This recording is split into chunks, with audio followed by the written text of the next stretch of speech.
우리 논산 부창동 성당 마지막 견진 특강 시작하겠습니다. 오소서 성령님. 네, 반갑습니다. 김재덕 베드로입니다.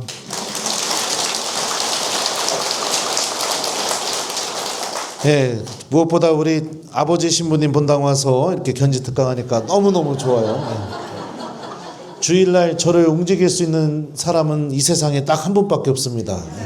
네, 제 아버지 신부님. 네.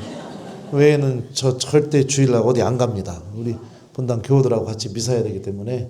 네, 신부님이 부탁하셔서 기쁜 마음으로 이렇게 왔습니다.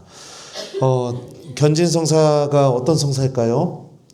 지금까지 여러 번의 특강을 통해서 여러분들이 아실 거라고 생각하는데, 가톨릭 교회교리서를 읽어보면 견진 성사가 어떤 성사인지 다음과 같이 설명되어 있어요. 견진 성사로 신자들은 더욱 완전히 교회와 결합되며, 그러니까 첫 번째는 교회와 완전히 결합되는 성사가 견진 성사라는 걸 알 수 있죠. 그 다음에 성령의 특별한 힘을 받아 그리스도의 참된 증인으로서 말과 행동으로 신앙을 전파하고 옹호하여야 할 더 무거운 의무를 진다라고 되어 있습니다. 그러니까 두 번째는 성령의 도우심을 받아서 내가 예수님의 참된 증인이 되는 성사가 견진성사입니다. 그리고 이미 견진성사 받으신 분들 여기 계시죠? 손 들어봐요. 네, 엄청나게 많네요. 네, 그래요. 네, 내려요. 이분들은 이미 이 삶을 살고 계셔요. 교회와 완전하게 결합된 삶으로, 그리고 성령의 은사와 도우심을 통해 성령의 열매를 맺어내면서 살아가고 있는 겁니다. 만약에 이 일이 내 안에서 일어나지 않고 있다면 신앙생활 엄청나게 지금 잘못하고 있는 겁니다. 성령의 불을 내 스스로 꺼버리고 하나님께서 나에게 주시는 구원의 길 자체에 완전히 관심이 없으면서 교회 공동체가 성장하는데 도움이 전혀 안 되고 교회를 분열시키고, 그 다음에 사목자의 열정을 꺼버리고 끊임없이 내 내면 안에 죄를 주렁주렁 달고 다니면서 어둠 속에서 살아가고 있을 가능성이 매우 높아요. 성경을 읽어보게 되면 성령의 불을 끄는 행위가 무엇이냐? 첫 번째가 악한 일이라고 테살로니가에서 얘기합니다. 악한 일. 두 번째가 뭘까요? 여러분의 입에서 어떠한 나쁜 말도 나와서는 안 됩니다. 에페소서에 나와요. 악마에게 틈을 열어주지 말라고요. 험담, 부정적인 판단, 근거 없는 떠들음, 이런 것들이 성령의 불을 꺼버리는 겁니다. 견진 성사를 통해서 우리들에게 주어지는 성령의 선물이 무엇일까요? 성경에서는 이렇게 말합니다. 고린도 1서를 읽어보면요. 그리하여 어떤 이에게는 성령을 통하여 지혜의 말씀이, 어떤 이에게는 같은 성령에 따라 지식의 말씀이 주어집니다. 바오로 사도가 이야기해주는 성령의 도우심의 첫 번째 열매가 무엇이냐? 나에게 지혜의 말씀과 지식의 말씀이 주어져요. 이게 무엇을 의미하느냐? 하나님의 말씀이 내 안에서 생각나기 시작해요. 그 말씀 때문에 죄를 저지르고 싶은데 그 말씀 때문에 멈추게 돼요. 그 말씀 때문에 내 주머니에서 돈이 나와요. 가난한 이들에게. 그 말씀 때문에 나는 아무 잘못이 없다고 생각했었는데 그 말씀이 내 마음을 후벼 파가지고 고해소로 걸어가게 만들어줘요. 그 말씀 때문에 기도하고 싶어서 성체 앞으로 오게 만들어요. 그 말씀 때문에 교회의 아주 중요한 질서죠. 하느님과 교회에 순종하고 싶어져요. 이런 열매들이 맺어진다고요. 주님의 말씀이 나를 움직입니다. 또 이렇게 얘기합니다. 어떤 이에게는 같은 성령 안에서 믿음이, 어떤 이에게는 그 한 성령에서 병을 고치는 은사가 주어집니다. 그러니까 믿음의 은사, 치유의 은사에 대해서 얘기해요. 어떤 상황에 놓여더라도 내 믿음이 굳건하게 내 안에서 힘으로 작용을 하게 됩니다. 모두가 기도하지 않지만 혼자 성호경 긋고 기도하게 돼요. 아무리 힘들고 어려운 상황 속에서도 내 믿음이 빛을 드러내서 하느님을 바라보게 만들어줘요. 그리고 나의 말과 행동이 이웃들을 치유하게 돼요. 그런 분들이 있어요. 그냥 같이 있기만 해도 마음이 편안해지고, 저 사람한테는 어떤 얘기를 하든지 내가 위로받을 수 있을 것 같고, 그죠? 그런 사람들 없나요? 네, 저한테도 있어요. 제 아버지십니다. 왜 웃어요? 진짜인데? 네. 사제로 살아가면서 상처받았을 때, 힘든 일이 있을 때 제가 제일 먼저 전화한 신부님이 아버지 신부님이에요. 얼마나 위로를 많이 받나 모릅니다. 치유의 은사가 일어나게 되는 거죠. 그리고 실제로 병이 고쳐지는 일도 벌어지게 됩니다. 하느님께서 필요하다고 느끼시면 그 은사들을 성령을 통해서 허락해 주셔요. 저 같은 경우는 여기저기 복음을 막 전하러 다니다 보니까 그런 경험들을 종종 합니다. 그러니까 신자들이 안수해 달라고 해가지고 그냥 저는 그러니까 안수해 달라니까 안수해 드리죠. 근데 한 번은 어떤 교우가 찾아오더니 그러는 거예요. 신부님, 저 솔직히 척추뼈 하나가 없는 사람이었어요. 그래서 맨날 제대로 걷지도 못하고 다녔었는데 신부님한테 안수받고 다 나았다고, 이거 보시라고 막 다리를 막 들어 올리면서 막 그러는 거예요. 그래서 제가 그랬죠. 자매님, 제가 한 일 아닙니다. 하느님께서 하신 일입니다. 하느님께 감사드리세요. 그랬죠. 그랬더니 그 자매님이 저한테 그러는 거예요. 저희 본당에 허리 아픈 할머니들 많은데 얘기해서 좀 데리고 와도 돼요? 절대 안 됩니다. 그랬어요. 이런 일들이 실제로 이루어지게 됩니다. 또 읽어드릴게요. 고린토일서 말씀. 어떤 이에게는 기적을 일으키는 은사가, 어떤 이에게는 예언을 하는 은사가, 어떤 이에게는 영들을 식별하는 은사가, 어떤 이에게는 여러 가지 신령한 언어로 말하는 은사가, 어떤 이에게는 신령한 언어를 해석하는 은사가 주어집니다. 기적을 일으키는 은사라고 해서 여기 보는 앞에서 막 하늘로 들어 올려지는 게 기적일까요? 그것도 기적일 수도 있죠. 근데 저도 기적의 은사를 굉장히 많이 체험했습니다. 유튜브 댓글을 읽다 보면 개신교를 30년 동안 다녔대요. 천주교 신자인데. 거기 가가지고 기쁘게 지내다가 코로나 때 우연치 않게 제 강론을 듣기 시작했는데 듣다가 개신교 30년 생활을 청산하고 이 사람이 천주교로 돌아온 거예요. 이게 기적이죠. 사람의 삶이 완전히 바뀌게 됐으니까요. 고해성사를 30년 동안 주일미사 빠졌습니다. 요거 외에는 고백해 본 적이 없대요. 근데 특강을 듣고 나서 눈물을 펑펑 흘리면서 그동안 내 마음속에 감춰줬던 죄들을 다 고백하고, 그리고 나서 고해성사가 이렇게 하느님이 나를 사랑하는 걸 체험하는 성사구나, 이거를 체험해가지고 막 댓글을 써준 신자도 있습니다. 성모신신미사를 가려고 마음을 먹었는데 그날 일당 생각 때문에 성모신신미사를 안 가려고 성모신신미사를 버렸대요. 근데 어느 날 강론 한번 듣고 깨우쳐서 저한테 댓글을 뭐라고 써줬냐면, 제가 하루 일당 때문에 성모신신미사를 버렸습니다. 다음 달부터 일당을 버리고 미사에 나가겠습니다. 이런 일들이 막 벌어져요. 기적이죠, 기적. 사람의 생각이 바뀌고 삶이 완전히 바뀌고 하나님께로 돌아서는 그런 일들이 막 벌어지게 되죠. 어떤 이에게는 예언을 하는 은사가, 하나님의 말씀을 전해주는 그런 은사가, 그 사람이 한 말이 다른 사람들이 보기에는 아무것도 아닌 것처럼 느껴지는데 유독 나에게 예수님이 뼈를 찌르듯이 얘기한 것처럼 느껴져가지고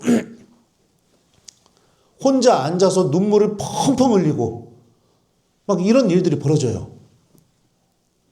또 어떤 이에게는 영들을 식별하는 은사가, 이것이 하느님에게서 오는 것인지 악에서 오는 것인지, 지금 나를 분노하게 만드는 이 마음이 하느님에 대한 사랑에서 오는 마음인지 아니면 악에서 오는 마음인지 식별할 수 있는 그런 은사들이 주어지게 되죠. 신령한 언어로 말하는 은사, 이 신령한 언어를 해석하는 은사, 성령께서 견진성사를 통해서 우리에게 주시는 선물들입니다.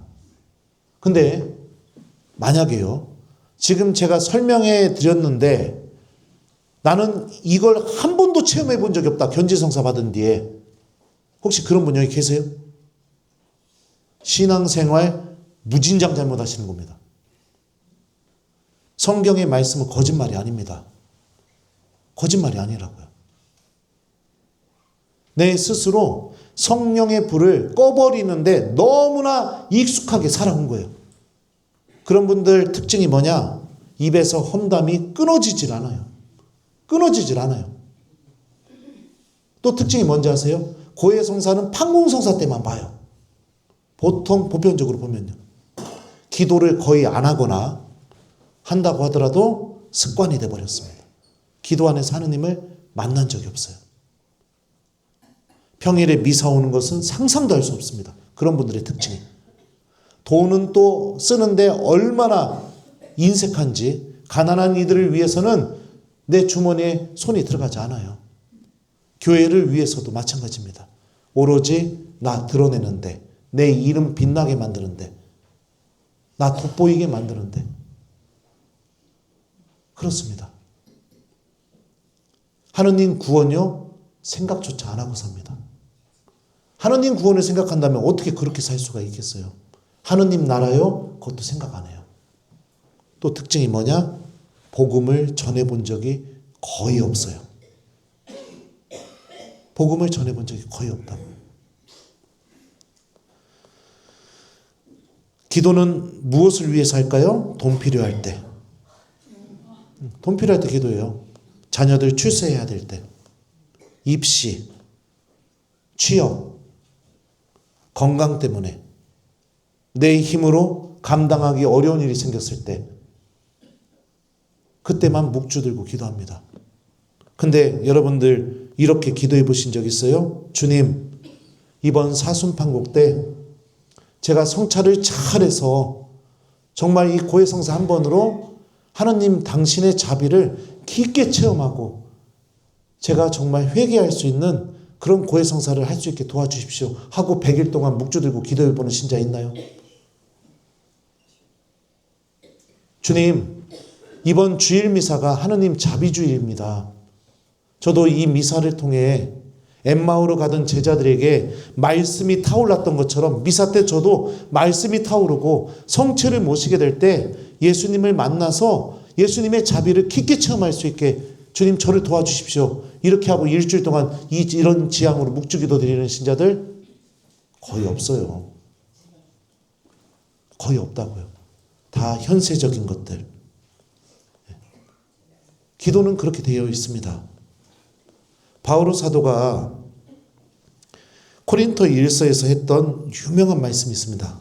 그게 뭐냐? 우리가 현세만을 위하여 그리스도께 희망을 걸고 있다면 우리는 모든 인간 가운데에서 가장 불쌍한 사람일 것입니다. 현세만을 위하여 그리스도께 희망을 걸고 있다면 어떤 사람이라고요? 가장 불쌍한 사람. 자, 다 같이 한번 따라해보시. 큰 소리로 따라하겠습니다. 우리가 현세만을 위하여 그리스도께 희망을 걸고 있다면 우리는 모든 인간 가운데에서 가장 불쌍한 사람일 것입니다. 네. 노년에 접어들수록 천주교 신자들은 어떤 열매를 맺어야 될까요? 여기 어르신들 많이 계시는데. 노년에 접어들었다는 것은 무엇을 의미해요? 내가 죽을 날이 가까워졌다. 그러면 우리는 죽게 된다면 어떻게 될까요? 1번, 나는 없어진다. 내 존재는 완전히 없어진다, 세상에서. 2번, 복음이 알려주는 대로 부활해서 하느님을 만나고 영원한 생명과 하느님 나라의 주인공이 된다. 몇 번이에요? 2번. 네. 자, 그러면은 하느님 나라에 들어가려면 어떻게 됩니까? 1번, 험담하고 남 탓하고 원망하고 인색할 대로 인색하고 미워하고 용서도 잘 안 해주고 자기밖에 모르고 변화도 없고 고집만 부리고 내가 틀렸다는 거 인정할 줄 모르고 그러고 살다가 죽어서 하느님 만나면 하느님 나라 기쁘게 들어갈 수 있다. 2번,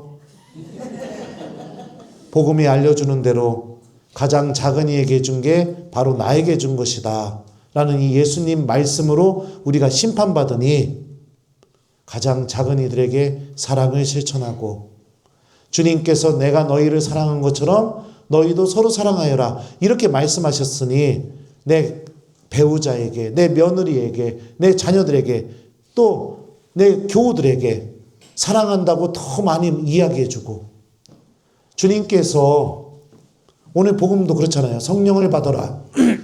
너희가 누구의 죄든지 용서해주면 그가 용서를 받을 것이고 용서해주지 않으면 그대로 남아있을 것이다. 예수님이 이렇게 말씀하셨으니 속상하고 마음도 아프지만 그래도 더 많이 용서하려고 노력하고 나도 주님께 더 자주 고해성사하면서 언제 죽을지 모르니까 주님께 용서받고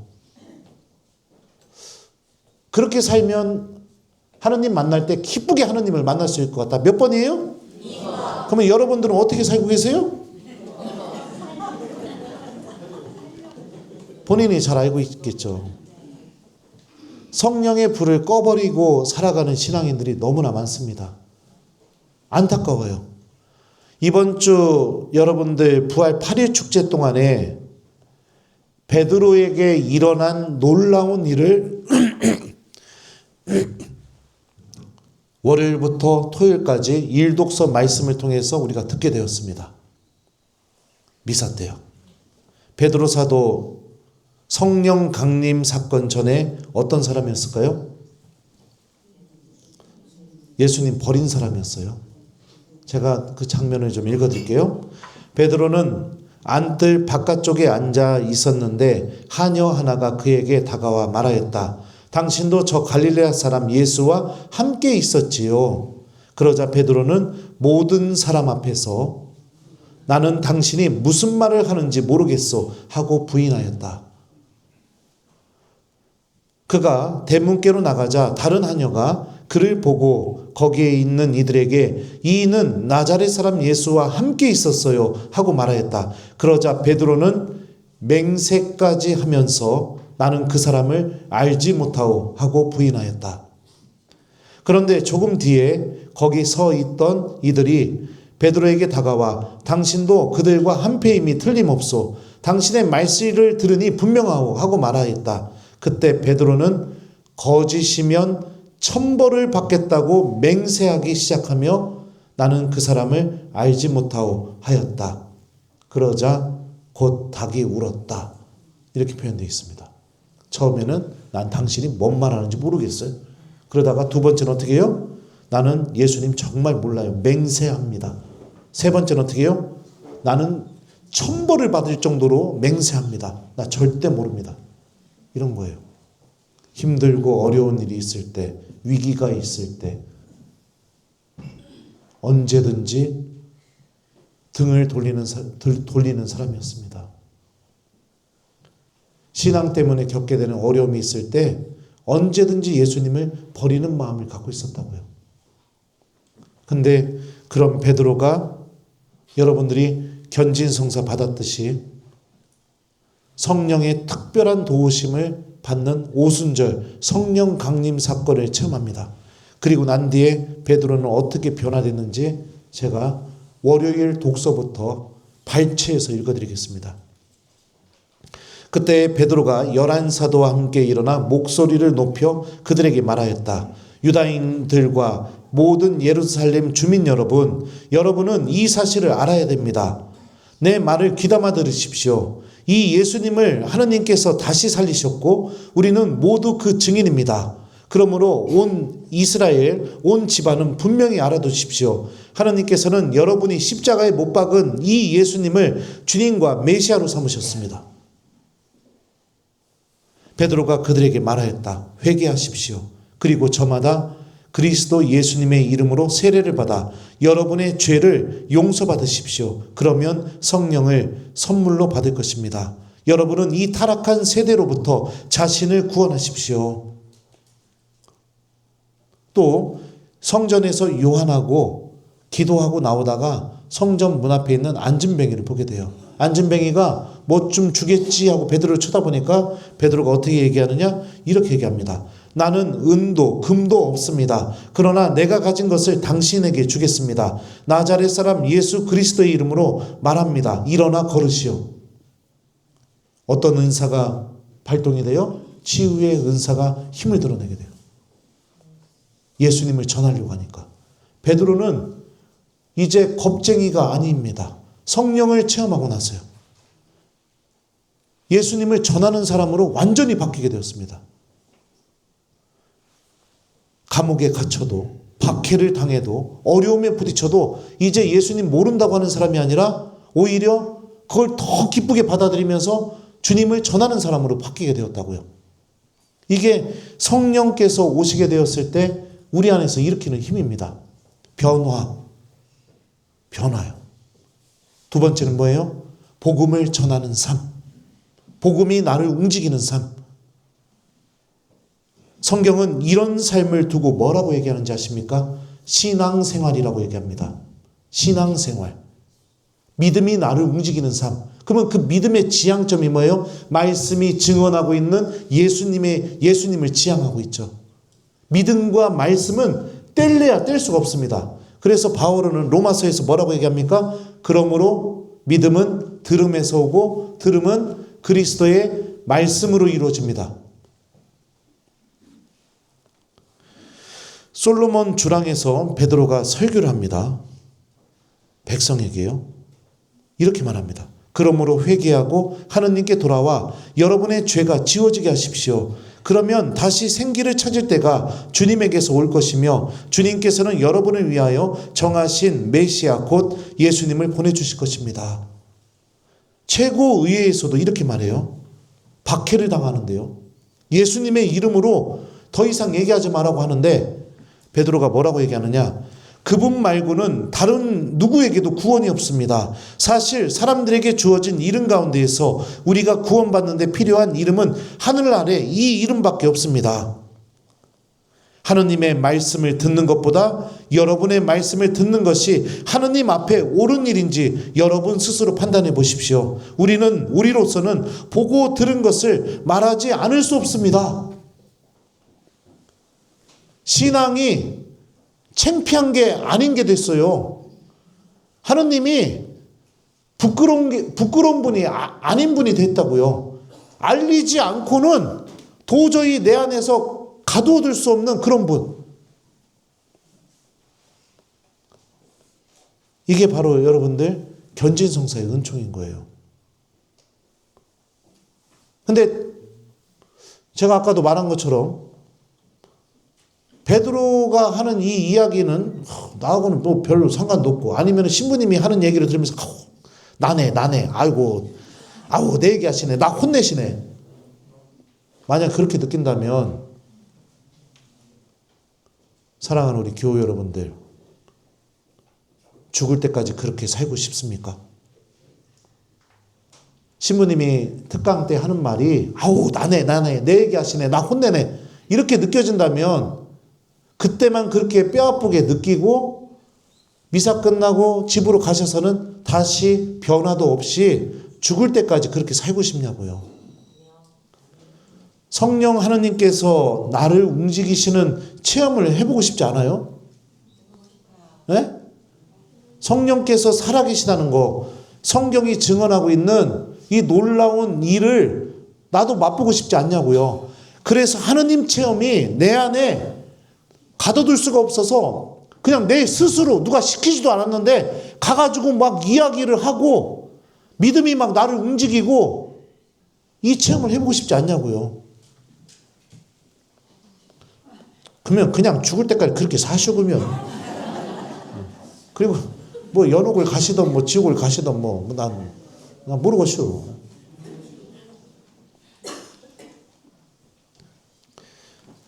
견진성사는 여러분들 제가 가톨릭 교회교리서에서 정의하고 있는 걸 읽어드린 것처럼 예수님의 증인으로 변화되는 삶이에요. 생각해 보세요. 여러분들 자녀들 결혼한다고 생각해 보세요. 사위 자리가, 며느리 자리가 너무 마음에 들어요, 나한테. 사돈댁도 너무 편하고 너무 마음에 들고 막 좋아 죽겠어요, 진짜. 그러면 여러분들 어떻게 할 겁니까? 1번, 그 누구에게도 결혼 소식을 알리지 않고 꿀먹은 벙어리처럼 가만히 있다가 결혼식 날 가서 그냥 자녀들 결혼시킨다. 2번, 청첩장도 만들고 내가 친한 교우들부터 시작해서 친구들한테 돌리면서 시키지도 않았는데 며느리가 너무 이뻐. 막 말하는 것도 이쁘고 진짜 막 아주 나 너무 좋아 죽겠어. 사돈댁이 정말 좋아. 인품도 좋고 아주 그냥 얼마나 내가 행복한지 몰라. 시키지 않아도 이 얘기를 할 것 같다. 몇 번이에요? 2번. 네, 왜 그런 선택을 합니까? 왜요? 시키지도 않았는데 기쁘니까. 또 한 가지 예를 들어 볼게요. 점심을 먹으러 갔는데 생각하지도 않았는데 그 집이 너무 맛있는 거예요. 너무 맛있어요. 자, 그러면 여러분들은 어떤 선택을 하시겠습니까? 1번, 죽을 때까지 이 집은 나 혼자만 알면서 그 누구에게도 알려주지 않고 나만 혼자 생각날 때마다 가서 혼자 먹고 온다. 2번, 먹는 순간부터 자식들부터 생각이 나면서 얘네들 다음 달에 온다고 했는데 여기 데리고 와서 먹여야겠다. 이 생각도 나고, 그리고 나서 어느 날 미사 끝나고 언니들이 점심 뭐 먹을까 하는데 갑자기 그냥 시키지도 않았는데 그 집이 생각이 나가지고 막 거기 너무 맛있어. 가자 막. 그러니까 데리고 가서 그 사람들도 먹게 만든다. 몇 번이에요? 2번. 왜 그런 선택을 하세요? 네. 사람은요, 자기가 진짜 기쁨을 느끼게 되면요, 가장 사랑하는 사람부터 내가 느낀 기쁨에 참여시키고 싶어 해요. 내가 느낀 기쁨을 그 사람도 똑같이 느끼게 해주고 싶어 한다고요. 이게 사람의 본성이에요. 그렇다면 복음은요, 하느님의 구원은요, 주님의 자비는요, 하느님의 용서는요, 하느님의 사랑은요, 그냥 이 안에서만 하느님 자녀고 여기를 나가는 순간부터는 다 사라져 버렸다? 이거는요, 신앙의 기쁨을 맛보지 못하고 살아가는 겁니다. 하느님이 원하시는 신앙생활이 아니에요. 근데 생각을 해보세요. 내가 신앙생활을 10년, 20년, 30년, 40년, 50년 시간이 지나면 지날수록 나는 더욱더 이런 기쁨이 뭔지도 모르겠고 그냥 성당에서 해야 된다니까 하고 이러면서 내가 살아가고 있다면 내 삶에 대해서 한 번 정도는 진지하게 고민을 해봐야겠죠. 이렇게 사는 것이 맞는 것인가? 성경이 증언하는 이 일들이 나에게도 일어날 수 있게 변화를 일으켜야 되지 않을까요? 잘못된 걸 알았을 때, 문제가 있구나 이렇게 느껴졌을 때 내 삶이 변화가 있어야 그 문제로부터 벗어나서 성경이 증언하는 것을 나도 체험하는 사람이 될 수 있겠죠. 저는 별 볼 일 없는 사람이에요. 신부님이라는 딱지만 떼버리게 되면 배 나왔죠, 머리 샜죠, 키도 크지도 않죠, 뭐 운동을 잘하는 것도 아니고 노래를 잘하는 것도 아니고 할 줄 아는 게 아무것도 없습니다. 아무것도 없어요. 저기 뭐예요, 가끔 뭐 사러 가게 되면 점원이 저한테 뭐라고 부르는지 알아요? 아저씨. 아니면 좀 예의가 바른 점원 같은 경우는 아버님 이렇게 불러요, 저한테. 아무것도 아닌 사람이라고요. 굳이 하느님께서 저에게 주신 특별한 거를 좀 찾아보자면 딱 한 가지는 있어요. 좀 이 반반한 얼굴. 농담이에요. 그런데 교우들에게 복음을 전하기 시작하니까 이 안에서부터 감춰둘 수 없는 기쁨이 터져나오기 시작하는 겁니다. 본당에서 미사 드릴 때 매번은 아니지만 막 설레는 순간이 있어요. 미사 중에 너무너무 설레가지고 저도 모르게 제 입에서 막 마음속으로 기도가 막 나오는 순간이 있습니다. 그게 언제인지 아세요? 알렐루야 하면은 신부님 어떻게 해요? 자리에서 일어나서 제대에 인사하고 어디로 가십니까? 독서대로 가시죠. 여기서 인사하고 독서대로 가는 순간. 이 순간이 막 너무너무 설레가지고 제 안에서 기도가 막 나와요. 성모님 저를 도와주십시오. 성령님 저를 쓰십시오. 주님 제가 당신의 말씀을 전할 수 있게 해주십시오. 막 스스로 막 나와요. 왜 그러느냐? 강론을 준비했죠. 저는 한 번도 빈손으로 올라간 적이 없어요. 여기도 이렇게 이빠이 써가지고 왔죠 내가.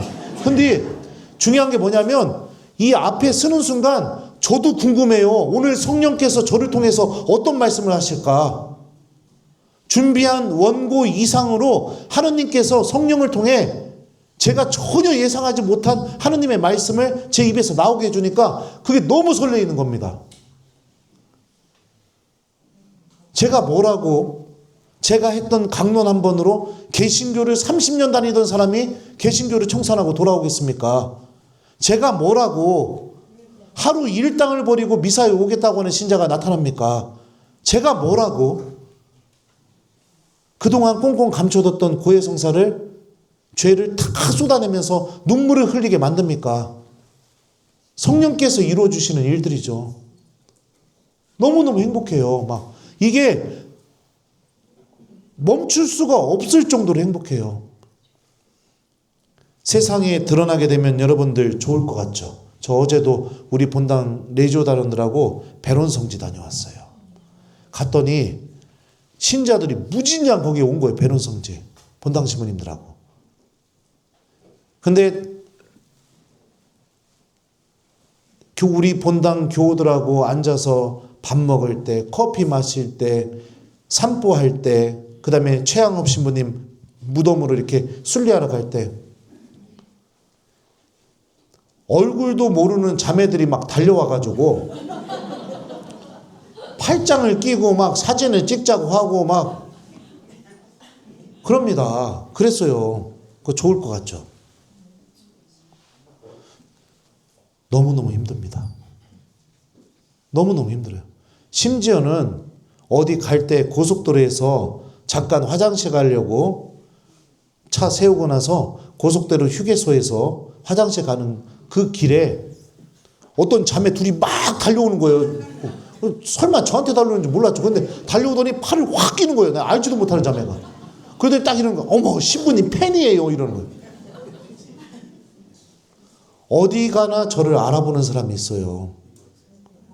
그래서 저는 어떻게 살아야 돼요? 어디에서나 바르게 살아야 돼요. 말, 행동, 모든 거를요. 오해의 소지가 없게. 너무너무 힘들어요. 그래서 때려치고 싶어요. 뭐를? 유튜브를. 때려치고 싶다고요. 근데 멈추지 못하는 게 만드는 게 있습니다. 그 교우들이 나눠주는 자기 삶의 변화된 이야기들. 제가 전하는 말씀을 통해 회개하고 하느님께 돌아가고 그리고 저도 스스로 이 제단에서 복음을 전할 때 제 안에서 느껴지는 이 성령의 기쁨 이게 멈추지 못하게 만들어요. 저는요 아까 성령의 은사 읽어드렸지만 심령기도도 할 줄 몰라요. 근데 성령 쇄신 봉사에 성령기도에서 저를 그렇게 많이 불러요. 가면은 특강하고 안수해주고 미사해주거든요. 근데 처음에 갔을 때 되게 두려웠어요. 나는 심령기도도 할 줄 모르는데 내가 무슨 안수야. 여기 성령기도회인데. 근데 어떻게 해요? 안수해달라는데. 그래가지고선 안수를 하기 시작했는데 1명, 2명, 3명, 4명 이렇게 지나다가 안수하면서 지나가는데 갑자기 어떤 교우가 뒤로 확 쓰러지기 시작하는 겁니다. 쓰러지기 시작해요. 그 뒤부터 계속 쓰러져요. 그리고 나서 좀 지나니까 어떤 교회 입에서 심령기도가 터져나와가지고 막 심령기도를 하기 시작합니다. 제가 뭐라고. 그리고 어떤 교우 같은 경우는 막 저를 보면서 막 소리를 빽빽 지르는 거예요. 보는 순간 막 너무 무서운 거예요. 막 소리를 빽빽 지르니까. 이것은 다가가면서 여기서 소리를 빽빽 지르고 있으니까 아이씨 큰일 났네. 속으로 막. 그래서 가까워질수록 아우 어떡하지? 아우 어떡하지? 막. 그러다가 그 교우 앞에 서게 되니까 그 교우가 소리를 빡 이렇게 지르는 거예요. 막. 무서워 죽겠는데 어떻게 해요? 안수해야 되잖아요. 신부님이니까. 무서워 죽겠는데. 머리 위에다가 손을 딱 얹으면서 성모님 저 좀 도와주십시오. 그렇게 성모님한테 매달렸어요. 그랬더니 전혀 생각하지 못한 성경 말씀이 생각나는 거예요. 보라 내가 세상 끝날까지 언제나 너희와 함께 있겠다. 그 말씀이 생각나니까 마음이 너무 평화로워지는 겁니다. 막 손이 요동을 치던 말던 느끼는 거죠. 하느님이 나와 함께 계시는구나. 나를 통해 일하고 계시는구나. 내가 이렇게 못났는데 여러분도 느껴보고 싶지 않아요? 첫 번째, 복음을 전하십시오. 그러면 체험되기 시작할 겁니다. 성령께서는 예수님의 말씀을 전하는 이들 안에서 그 말씀이 잘 전해질 수 있도록 필요한 은사를 나누어 주십니다. 이거는 제가 경험해서 여러분들에게 말씀드리는 겁니다. 제가 느껴서 깊이 체험해서 말씀드리는 거예요. 하느님의 말씀을 기억하시고 그 말씀을 행동으로 옮기시고 그리고 이웃들에게 복음을 전하십시오. 여러분들 가족들에게 복음을 전하십시오. 집에 냉담하고 있는 자녀들 있죠? 복음을 전하십시오. 성당 나가 이거는 복음을 전하는 게 아닙니다. 예수님에 대해서 이야기를 해주는 게 복음을 전하는 겁니다. 예수님이 어떤 분이신지 얼마나 사랑하고 계시는지 어떻게까지 용서하실 수 있는지 예수님에 대한 이야기를 해주는 게 복음을 전하는 거지 성당 나가 이거는 복음을 전하는 게 아니에요. 초대교회 안에서 신자들이 막 늘어나게 되자 사도들이 더 이상 모든 것을 할 수 없을 정도로 바빠지기 시작했어요. 자, 그러자 사도들은 어떤 것을 선택하는지 제가 한번 읽어드리겠습니다. 그 무렵 제자들이 점점 늘어나자 그리스계 유다인들이 히브리계 유다인들에게 불평을 터뜨리게 되었다. 그들의 과부들이 매일 배급을 받을 때 홀대를 받았기 때문이다. 그래서 12사도가 제자들의 공동체를 불러 모아 말하였다. 우리가 하느님의 말씀을 제쳐놓고 식탁 봉사를 하는 것은 바람직하지 않습니다. 그러니 형제 여러분 가운데에서 평판이 좋고 성령과 지혜가 충만한 사람 7을 찾아내십시오. 그들에게 이 직무를 맡기고 우리는 기도와 말씀 봉사에만 전념하겠습니다. 너무너무 바빠지니까 사도들이 무엇을 선택했어요? 기도와 말씀 봉사만 선택했죠. 기도와 하느님 말씀만 선택했어요. 이게 신앙인의 모습이에요. 왜요? 거기에서 성령의 도우심과 하느님께서 주시는 온갖 영적 기쁨이 다 터져 나온다는 것을 알고 있으니까. 절대로 포기할 수 없으니까. 다른 건 다 포기하다 하더라도 이거만큼은 절대로 포기할 수 없으니까. 그게 뭐예요? 기도와 말씀. 이 두 가지입니다. 여러분들의 기도를 성화시키십시오. 제가 아까도 말씀드렸던 것처럼 하느님의 말씀이 여러분들의 안에서 이루어지기를 청하면서 기도해 보십시오. 100일 동안 내 자녀 대학 붙게 해달라고 100일 동안 기도했던 그 정성만큼 미사가 끝나고 복음을 잃어버리지 않고 기억해서 실천할 수 있게 도와달라고 기도해 보십시오. 미사 안에서 성체를 모실 때 살아계신 예수님을 만나게 해달라고 독서와 복음이 증언한 그 예수님을 내가 성체 모실 때 만나게 해달라고 그 지향으로 기도해 보십시오. 변화돼야 되지 않겠어요? 언제까지 이렇게 하실 거예요? 주일미사 끝나고 집에 돌아가요. 그러면 복음도 없어요. 하느님도 없어요. 아무것도 없어요. 언제까지 그럴 거냐고요? 그리고 모든 판단 기준이 복음이 아니라 다 내 욕심. 그게 내 판단 기준인 거예요. 그러니까 험담해요. 그러니까 상처받았다고 하면서 용서 안 해요. 그러니까 다 내 마음대로 살아요. 그리고선 다시 성당 와요. 말씀 듣고 그리고 나서 집에 가면 또 시작해요. 언제까지 이렇게 할 거예요? 그거 지금까지 10년, 20년, 30년 해봤으면 이거는 아니구나. 이제는 좀 느낄 때가 되지 않았나요? 물어보는 거예요. 그럴 때가 되지 않았나고요. 그러면은 성경이 이야기하는 대로 나도 좀 이렇게 한번 바꿔봐야겠다. 바꿔봐서 성령께서 나를 움직이는 삶으로 좀 내가 넘어가 봐야 되지 않을까요? 네. 그래야 우리가 변화가 일어나죠.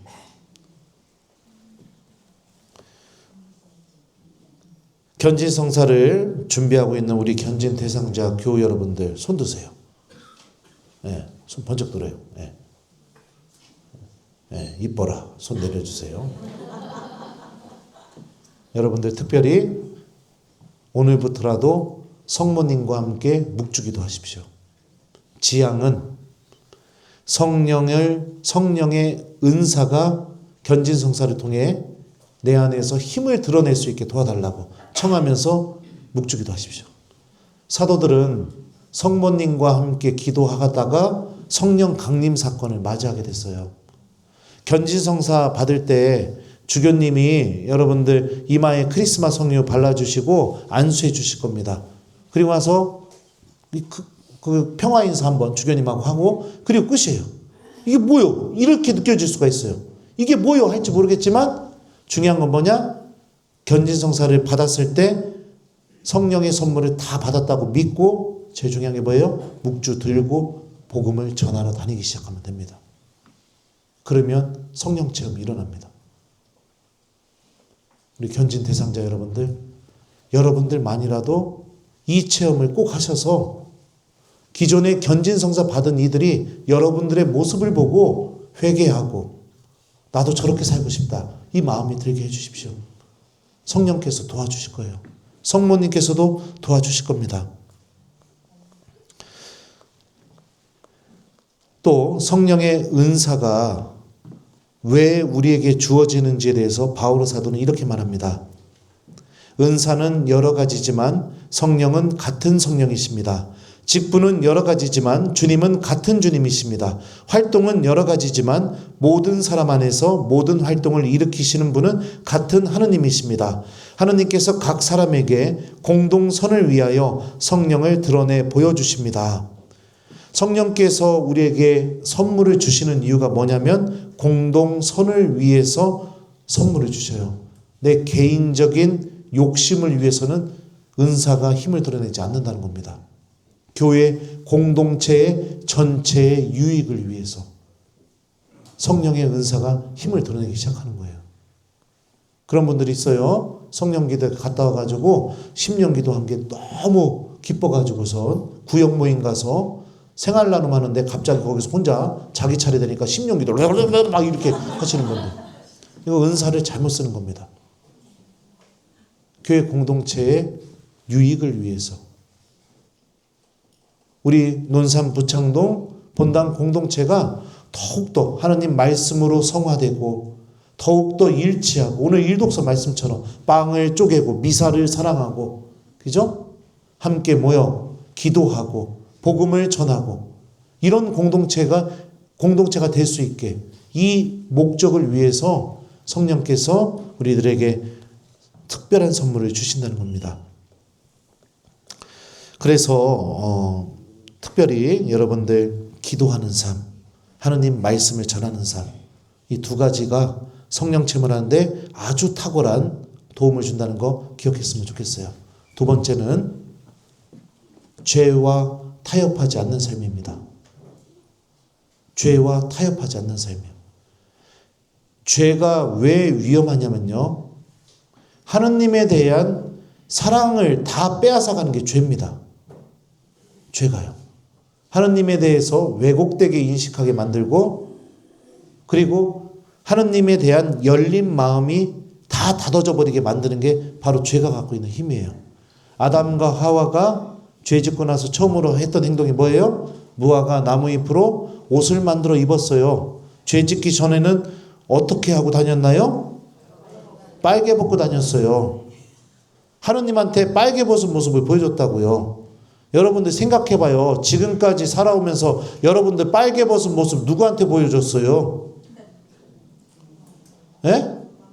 잘 대답해요. 자녀들, 부모님, 배우자, 그렇죠? 공통점이 뭐예요? 사랑하는 사람들이죠. 근데 내가, 그렇죠. 사람은 원래 정말 사랑하게 되면 마지막으로 하는 행동이 뭐냐? 자기의 알몸을 사랑하는 이에게 보여주는 게 마지막으로 하는 행동입니다. 근데 어느 순간부터 내 알몸을 보여주기가 싫어졌어요. 그럼 뭐가 없어진 걸까요? 내 마음 안에서요? 사랑이 없어진 겁니다. 그거를 얘기하는 거예요, 창세기는. 우리 견진 대상자 여러분들 고해성사 잘 준비하세요. 그리고 견진성사 전에 꼭 고해성사를 하십시오. 고해성사를 잘 준비하셔서. 주일미사 빠졌습니다. 이게 아니라 내 내면 안에서 정말로 하느님께 돌아가야 될 게 무엇인지 성찰을 잘 하셔서 고해성사를 해보셨으면 좋겠어요. 신부님, 저는 한 자매를 두고 끊임없이 험담합니다.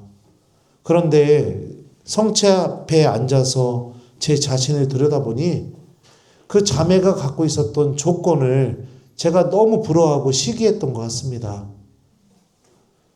제가 하느님께 사랑받고 있는 자녀임에도 불구하고 그것을 바라보지 못했던 것 같습니다. 그리고 곰곰이 생각해 보니 신부님, 제가 어느 순간부터 기도를 하지 않고 있더라고요. 그래서 하느님의 사랑을 깨닫지 못한 것 같습니다. 신부님, 저를 용서해 주십시오. 이렇게 하시라고요. 내 내면에 있는 진짜 이야기를요.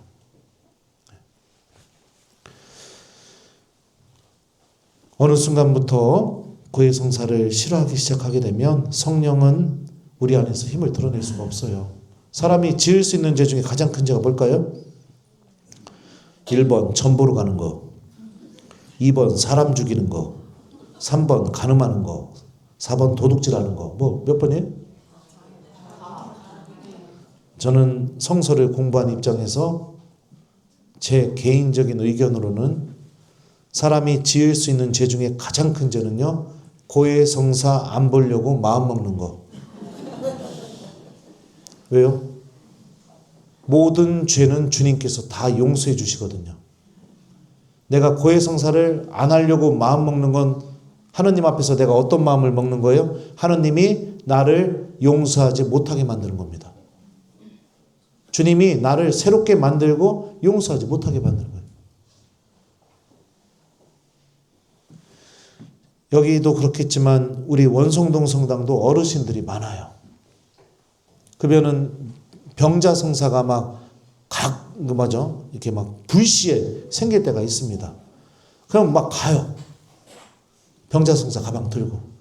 가면은 보통 이런 현상은 냉담교우들 안에서 많이 일어나게 되는데요. 이제 의식이 있는 경우에 저는 병자성사를 주기 전에 제일 먼저 하는 말이 고해성사 하실래요? 이거부터 물어봐요.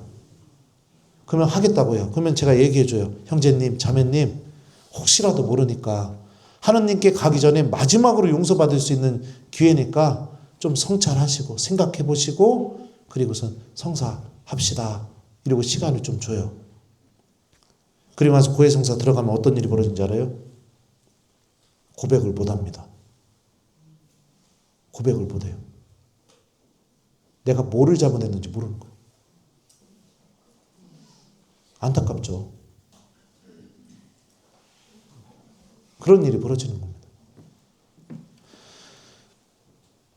제가 한번 그랬던 적이 있어요. 성직자, 수도자 성령 세미나를 가게 됐었는데 거기를 가게 되면 첫날부터 안수식이 매일 있어요. 우리 조를 나눠주는데 저희 조 안에는 물론 그렇죠. 성직자, 수도자니까 조원들이 다 신부님, 수녀님들이에요. 근데 첫째 날이 안수식이 지나고 다음날 아침에 조별 모임을 하는데 신부님 한 분이 너무 기뻐하면서 막 이러는 거예요. 저 어제 심령기도 됐어요. 막. 그러니까 제가, 그래요? 느낌이 어때요? 막 이렇게 물어봤죠. 그 다음날 되니까 또 우리 조에서 또 신부님들, 수녀님들이 몇 명이 심령기도 됐어요. 막 이러는 거예요. 마지막 날이 되니까 우리 조에서 저만 안 된 겁니다. 그러니까 얼마나 속상해요. 왜 나만 안 되지? 왜 나만 안 되지? 그러다가 안수식 전에 마음에 하나 걸리는 게 있더라고요. 그 새신부 때부터 고해성사할 때 내가 이걸 고백하면 신부님이 참 나를 어떻게 생각하실까? 부끄러워서 이거는 그냥 고백 못하겠다. 그래서 어떻게 고백했냐면 이 밖에 알아내지 못한 죄도 통해하오니 사해주셨어요. 여기에 담아서 고백을 했었어요. 근데 안수식 전에 그 생각이 드는 거예요. 이것 때문에 그러나? 그래가지고 조장 신부님한테 급하게 성사 좀 달라고 해갖고 고해성사를 하면서 눈물을 막 꺼이꺼이 흘리면서 고해성사를 했어요. 그리고 나서 안수식이 돼서 이제 신부님들이 이제 안수를 막 해주기 시작하는데 제 마음은 어떻겠어요? 이제 고해성사도 다 털어냈고 이제 되겠구나 이러고서 이제 혼자 앉아서 랄랄랄랄랄라 하는데 안 되는 거예요.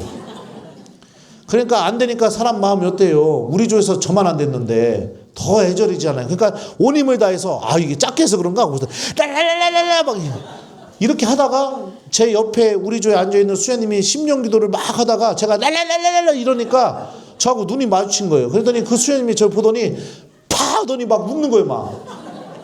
그래서 제가 그랬죠. 수녀님한테. 수녀님 왜 웃어요? 그랬더니 신부님 너무 불쌍해 보여요. 나도 환장하고 있어요. 안 되니까. 그랬더니 수녀님이 그러시는 거예요. 신부님 저 지금부터 신부님께서 기도해 줄게요. 그래 고마워요 하고 나서 이제 막 랄랄랄랄라 이렇게 하는데 이제 신부님 한 분이 오시더니 제 머리 위에다 안수를 해주기 시작하는 거예요. 그래갖고 저는 이제 되겠구나 하고서 막 온 힘을 다해서 또 막 이렇게 랄랄랄라 했어요. 근데 갑자기 그 순간에 수녀님 한 분이 제 귀에다 대고 이야기를 해주시는 겁니다. 그 심령기도 신부님이 하신 걸 해석해 주셨어요. 그 내용이 이렇습니다. 내가 나를 얼마나 사랑하는지 내가 알고 있다. 다시는 그 죄를 기억하지 마라.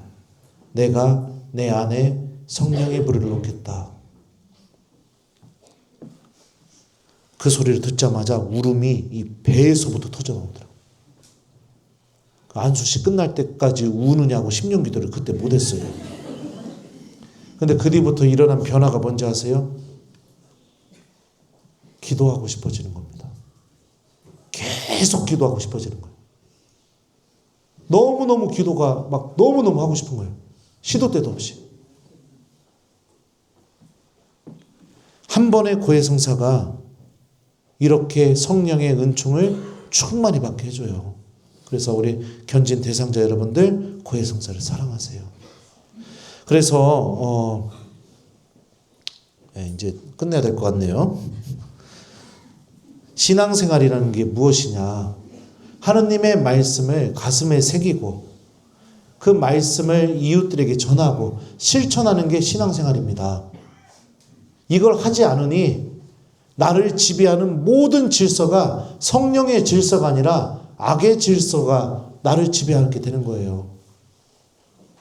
그 사람이 나타나기만 하면 분열이 일어나고 그 사람이 나타나기만 하면 공동체가 깨지고 그 사람이 나타나기만 하면 그냥 가만히 있는 신자들까지 다 험담해서 죄짓게 만들고 그 사람이 나타나기만 하면 자꾸만 하느님을 잃어버리게 만들고 그런 일이 벌어지게 되는 겁니다.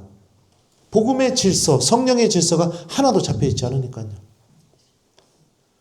다른 교우들까지 어둠 속으로 끌고 가고 사목자의 열정을 꺼버리고 뒤에 가서 험담하고 이렇게 되는 거예요. 본당 공동체가 병들어가고 그냥 다 상처만 받고 그렇습니다. 벗어나야죠. 신앙생활이라는 것은 하느님의 말씀을 내 안에 품는 겁니다. 성모님의 믿음처럼. 보십시오. 저는 주님의 종입니다. 말씀하신 대로 저에게 이루어지길 바랍니다. 이 믿음을 소유하는 게 신앙생활이에요. 말씀을 전할 때 성령께서 도와주십니다. 은사로. 내가 말씀을 실천할 때 성령께서 열매를 맺어주십니다. 사랑, 기쁨, 인내, 호의, 평화 9가지 열매요. 네. 그리고 그 말씀이 나를 움직여서 기도 안에서 하느님을 더 깊게 체험하게 도와주시고 그리고 성령께서 더욱더 내 안에서 성령의 불이 타오르게 해서 하느님 체험을 한 그 기쁨이 내 안에 가둬둘 수가 없어서 맛집을 내가 갔다 오면 막 스스로 얘기하듯이 내가 막 기쁜 일이 생기게 되면 스스로 얘기하듯이 신앙의 기쁨이 내 안에서 막 막을 수가 없을 정도로 터져나오게 되는 그런 길로 넘어가게 되죠. 물론 1년 365일 매일 그러냐? 매일 그러진 않아요. 하지만 내가 하느님의 말씀을 들고 움직이기 시작할 때 이런 기쁨들이 터져나와서 이 기쁨을 또 맛보고 싶어서 또 말씀을 전하고 이 기쁨을 또 맛보고 싶어서 말씀을 전하고 말씀을 실천하고 이런 일들이 벌어지게 돼요. 자, 그러면은 이제 끝내면서 여러분들 저기 뭐예요? 한번 진지하게 고민해 보세요. 부탁합니다. 이미 신앙생활 여러분들 한 4, 50년 이상씩은 다 했을 거 아니에요. 그래 안 그래요? 그러면 난 이제 앞으로 하느님께 갈 날이 뭐 얼마가 남을지 모르겠지만 여전히 또 이렇게 반복하고 싶은지 아니면 오늘 신부님 말씀을 듣고 그래 내가 좀 한번 바꿔보자. 어떻게 할지 모르겠지만 한번 바꿔보자. 이런 마음을 갖고 좀 내가 좀 바뀌는 삶을 선택할지. 내 방법도 알려줄게요. 주무시기 전에 매일 미사 펴서 다음날 복음 좀 읽어봐요. 잠자기 전에. 맨 뉴스 보고선 정치인들 욕하는 것 좀 그만하시고. 네? 복음을 펴서 좀 읽어보시라고요. 그리고 수첩 하나를 좀 하나 해놔요. 수첩. 이게 노트나. 내가 좀 들고 다닐 수 있는 노트. 거기다가 한 구절이든 두 구절이든 적어놔요. 내일 내가 읽어본 복음 중에 내가 좀 기억하고 싶은 말씀을. 그래서 어떻게 해요? 예를 들면 오늘 복음 같은 경우는 평화가 너희와 함께 이 말씀을 적어놔도 되고. 그죠? 토마스야 너는 나를 보고야 믿느냐. 보지 않고 믿는 이는 행복하다. 이 말씀을 적어놔도 되고. 그죠?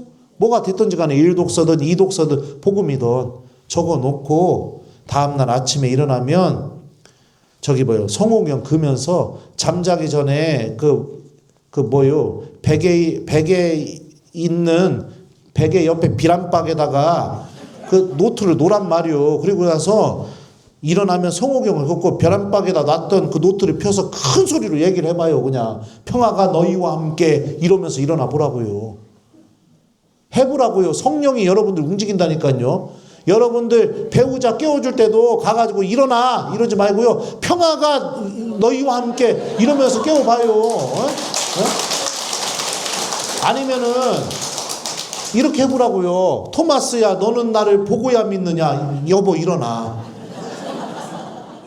아니 내 가족들이 처음으로 듣는 소리가 하느님 말씀이 되게 성령이 여러분들 가정을 움직여야 될 거 아닙니까?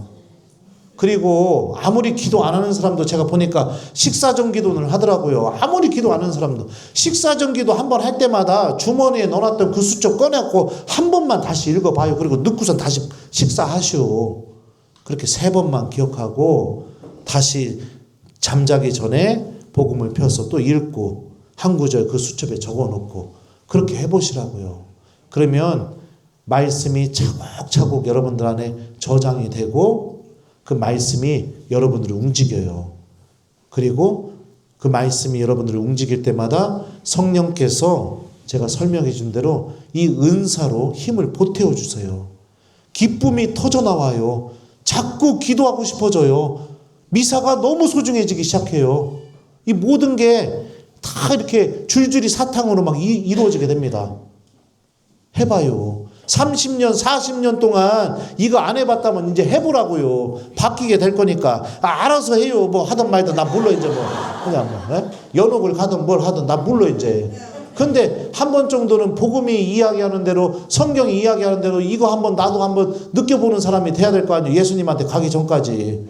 네. 그래서 그렇게 한번 해서 우리 견지성사 준비하시는 분들은 지금 알려드린 거 오늘 묵주기도 꼭 매일매일 바치시고, 제가 알려드린 이 복음 말씀 이거 꼭 실천해 보시고, 이미 견지성사 받으신 분들도 성모님과 함께 묵주기도 하시고 이 복음 노트 만들어서 좀 해보시고, 그러면서 여러분들 성령께서 인도해 주시고 변화되는 이 삶으로 이렇게 걸어 나가셨으면 좋겠습니다. 10년, 20년, 30년, 40년, 50년, 60년이 지나도 복음이 나를 움직이지 못하고 있다면 이거는 아주 심각한 상태에 놓여 있는 겁니다. 변화되셔야 됩니다.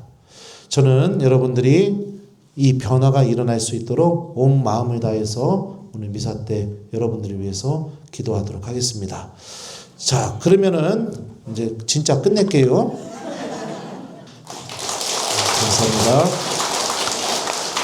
하나님 한 분만을 소유하는 우리 논산 부창동 성당교 여러분들이 되셨으면 좋겠습니다.